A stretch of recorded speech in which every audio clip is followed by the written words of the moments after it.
Los Angeles, California. On April 6, 2024, around 5 a.m., patrol officers noticed the driver of a Lamborghini Huracan asleep at the wheel at a traffic light. The officers initiate a traffic stop. The driver appears to be compliant. The officer asks for documents. The driver is 51-year-old Elliot Dugan. Dugan claims he wasn't asleep, but the officer insists otherwise. A database check reveals Dugan has multiple felony warrants. Furthermore, it is revealed that the Lamborghini has been reported stolen. The officer repeatedly asks Dugan to exit the vehicle, but he refuses. I need you to come out of the vehicle, okay? I understand that. I need you to come out of the vehicle right now. So you tell me I know the law. Okay, I know the law as well.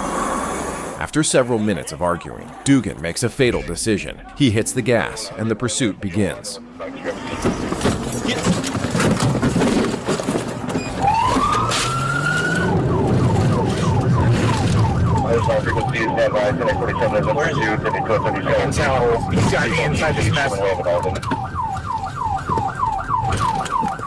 Just a few seconds into the chase, traveling at immense speed, Dugan loses control. The force of the impact was so great that the vehicle was torn into two pieces. Officers search for the driver amidst the wreckage. Dugan was ejected from the vehicle. He was found on a sidewalk several hundred feet from the crash site. Arriving paramedics pronounced him deceased. Elliot Dugan was 51 years old.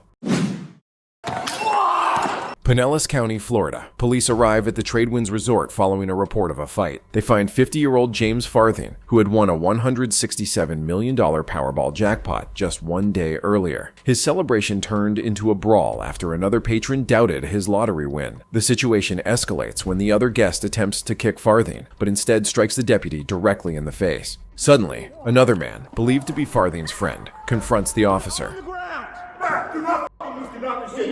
B12, step it up. I just got kicked. Relax, do not. Just stay there. No, you're not. No, you're not. Stay right fucking here. You, enough. I didn't know you were here. Doesn't fucking make a difference. What the f are you doing? I got clocked in the face. You stay there. Okay, you need to calm down. Put your hands behind your back right now. Put your hands behind your back and get against the fucking wall. Against the wall!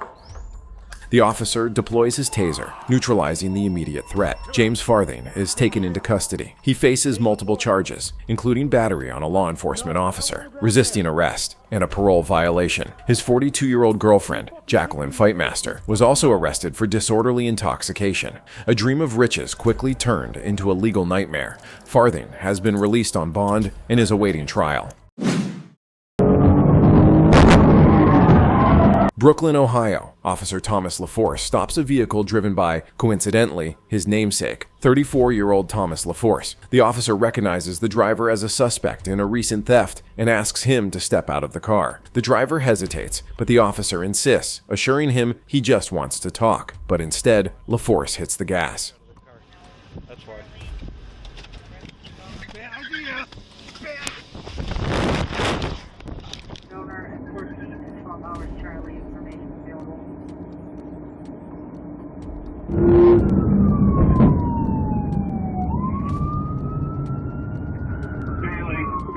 In the heat of the chase, LaForce shoves his passenger out of the moving van and onto the road.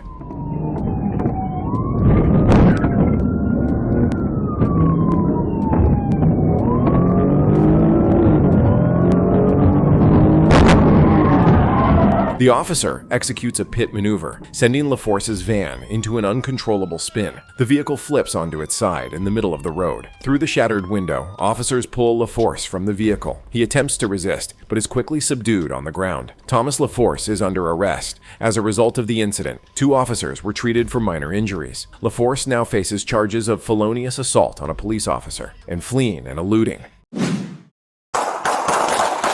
Los Angeles, California. On May 17, 2022, a police task force is conducting surveillance on 43-year-old Jamie Vendevel. He is wanted for assault with a deadly weapon and on a U.S. Marshal's fugitive warrant. A patrol unit is directed to stop Vendevel's vehicle. However, the suspect ignores the command and attempts to flee. The driver is reaching down into the front passenger compartment, northbound Rampart, passing Temple. Supervisor, entering the 101 freeway, northbound. We're going to be 30 years of pursuit. This is call for the southbound by 291 unit on the bridge. Subject is considered armed and dangerous. Vehicle is black. Exiting Glen Hill from the 101 down approaching Temple. No, you can't. What's the license plate of the vehicle? Under contract.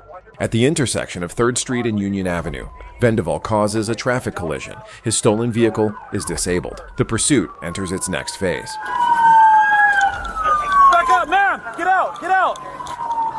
Slow down! Let me see your hands! Let me see your hands!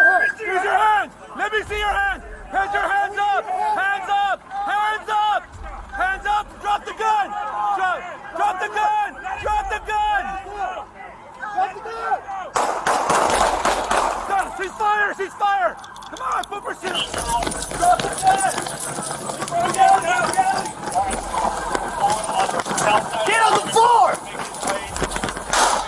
Jamie Vendevel was taken into custody. He was not hit by gunfire, but was hospitalized for injuries sustained in the car crash. His loaded semi-automatic handgun was recovered at the scene. Vendevel was charged with multiple felonies, including assault with a firearm on a police officer, carjacking, and being a felon in possession of a firearm. He faces the possibility of life in prison. Get me up! Get me! Glendale, Ohio. On March 29, 2016, Officer Josh Hilling spots a man walking along the shoulder of the busy Interstate 75, which is a violation. The officer stops to check on him. The man, later identified as Javier Pablo Alaman, explains he came from Dayton and is looking for a taxi. He has no identification on him. Officer Hilling decides to conduct a pat-down for safety, as Alaman's behavior seems suspicious. He asks him to place his backpack on the ground. Suddenly, as the officer asks Alaman to turn around, the situation escalates dramatically. Alaman pulls a large knife from his waistband. I'm gonna pat you down, bro. Get me! Get me! Get me up! Get me! Get me! Get me! Get me, motherfucker! Get me! Sir, get down! Sir, get down! Sir, get down! Get down! Get down! Drop the knife! Get me! Get me! Get my son! Get down! No! He's hit! He's hit once! Get down! Get down! Subject shot only in the abdomen. Still has a knife, not following any orders. Please drop the knife! Sir, please drop the knife! Don't do it! Finally, after several minutes of a tense standoff, Alaman throws the knife onto the road and complies with the officer's commands. Officers and paramedics arriving on the scene provide first aid to Alaman. Traffic on the highway is brought to a complete halt. It was later revealed that Javier Pablo Alaman was wanted for a homicide in Baltimore, Maryland. Alaman survived his injuries. He was found guilty of felonious assault on a police officer and sentenced to 7 years in prison.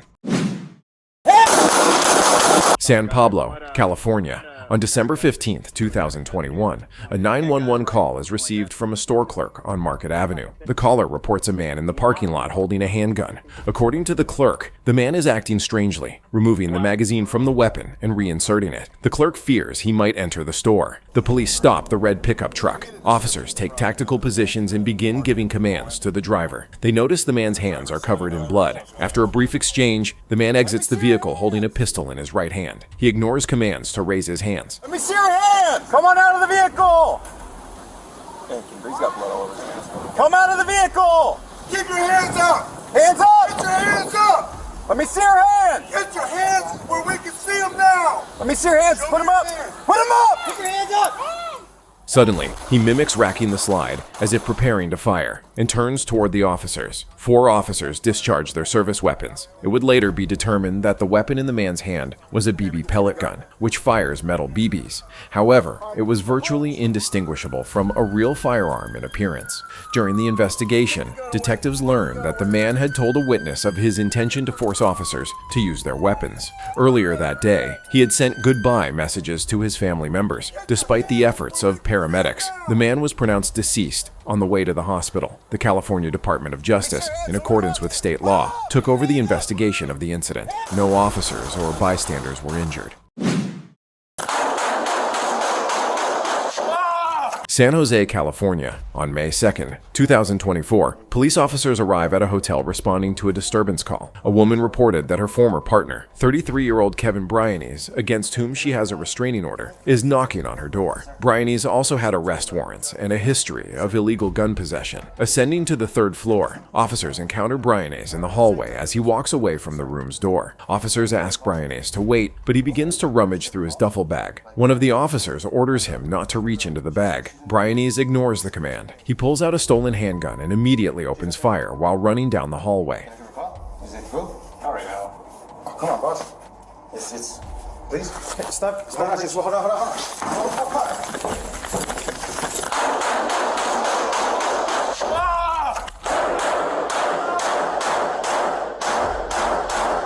Arriving units begin the search outside the hotel. Bryanes is soon found hiding in the bushes of an adjacent property. Officers detain him and immediately begin providing medical aid. 2 officers were also injured. One of them sustained major, life-threatening injuries. Bryanes, who has an extensive criminal history and was on felony probation, was arrested on multiple charges, including attempted murder of a police officer. He faces life in prison.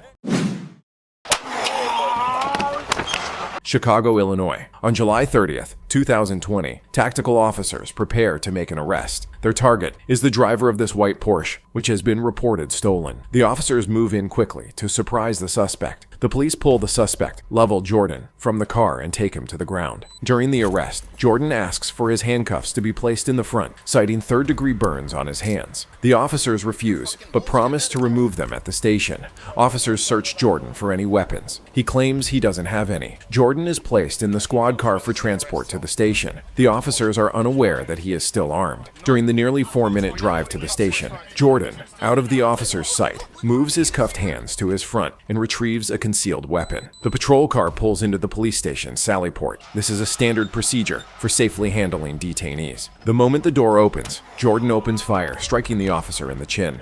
10-1 in the state! 10-1! That's fired at the police! That's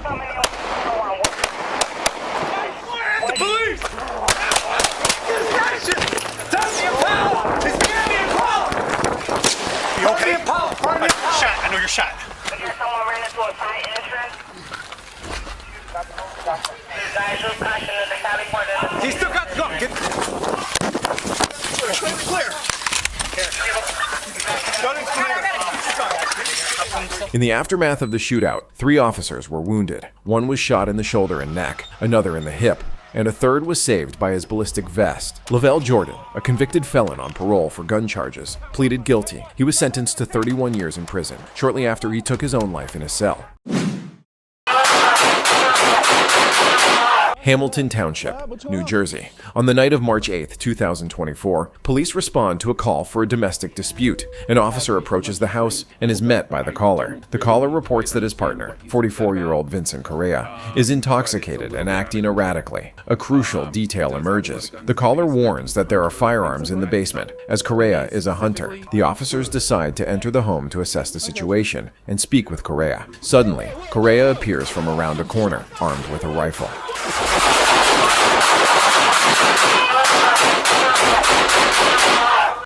He immediately opens fire on the officers. A fierce firefight erupts in the confined space. During the exchange, Officer Fiabene is also wounded. Correa is struck multiple times and goes down. Vincent Correa was pronounced deceased at the scene. A rifle and a handgun were recovered near him. Officer Fiabene was hospitalized with non-fatal injuries and has since been released.